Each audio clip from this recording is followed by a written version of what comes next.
I'm here right now with our Boston power player out of the Boston market, Kevin Caulfield from Campion and Company. And Kevin, it's still a really competitive market out there right now. How does somebody get the edge? You're right. It is very competitive. I think we still have high demand and inventory has been pretty low. I thought we would see a pretty good kick of new inventory pop after the 4th of July, but it hasn't happened yet. And so I think for the buyers that are out there, it's really important for them to work with an agent that knows the market well, someone who's in the market full time.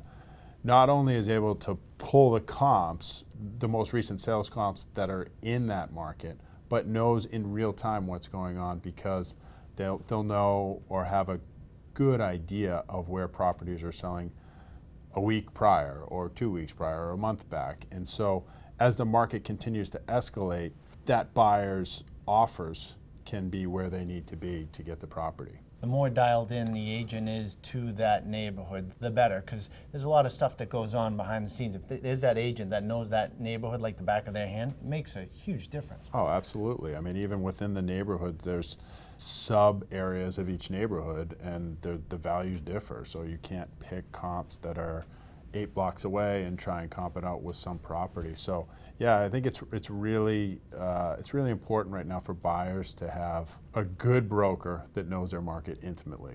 And correct me if I'm wrong, but the same story really holds for the sell side as well. Oh, absolutely. I would say it's even more so on the sell side. The broker needs to have a really, really good understanding of the market, know what the demand is out there, know what the supply is that's currently on the market, and have a game plan going in. If you know that you have a property that's going to command multiple offers, you have to have a process in place that's transparent to the buyer pool. And then you let the buyers make the decision and determine the value of the property for them.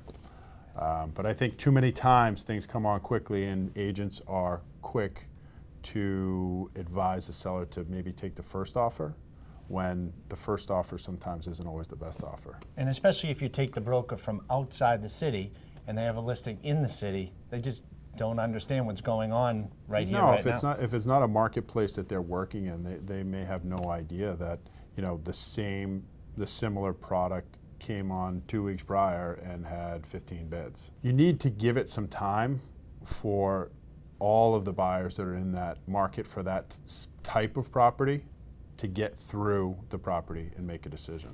Great advice, Kevin. Thank you. And if you're in the Boston area and would like to connect with Kevin and his team directly over at Campion and Company, you can go to his website at kevincaulfield.com. And remember, we have more buyer and seller tips right here on Boston.